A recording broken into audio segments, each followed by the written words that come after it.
Théo Curin. Rien ne va plus. Théo Curin animait une nouvelle édition de Slam ce dimanche 3 novembre 2024 sur France 3. Côté audience, le jeune animateur s'est retrouvé malmené par la concurrence. Théo Curin assurait la présentation d'un nouveau numéro de Slam ce dimanche 3 novembre 2024 sur France 3.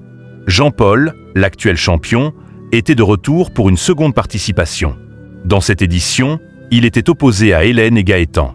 Avant de commencer à jouer, l'animateur a fait plus ample connaissance avec les candidats. Jean-Paul a la capacité de répondre très rapidement à des calculs mentaux. Théo Curin lui fait alors un test. Le champion répond correctement à tous les calculs, ce qui impressionne l'animateur. De son côté, Gaëtan a expliqué être musicien. Il fait partie d'un groupe de musique où il officie comme batteur. Le candidat porte un t-shirt à l'effigie de son groupe The Kitsch.slam. Théo Curin, choqué par la chute d'un candidat en parallèle de la musique, Gaëtan pratique l'escalade. Mais il a été victime d'un terrible accident. Alors qu'il escaladait sur une falaise, près d'une plage, il est tombé d'environ 5 mètres. Il s'est retrouvé avec le pied fracturé et a décidé d'y aller mollo désormais. Théo Curin, qui a récemment perdu gros, est choqué d'apprendre qu'il s'est juste cassé le talon droit en tombant de 5 mètres. Le candidat reconnaît que cela aurait pu être pire. À l'issue de la première manche, Hélène est éliminée. Lors de la demi-finale, Gaëtan se montre plus fort que Jean-Paul en menant sur le score de 44-19.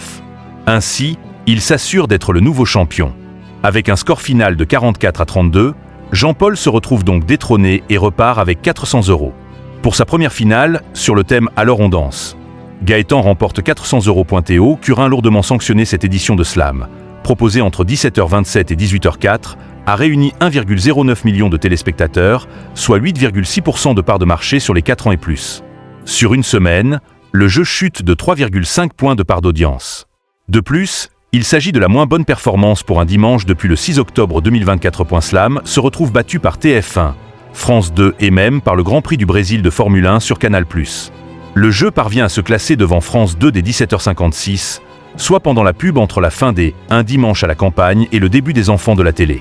Ainsi, rien ne va plus en termes d'audience pour Théo Curin, dont la sentence est récemment tombée. Slam est à retrouver du lundi au dimanche dès 17h25 sur France 3.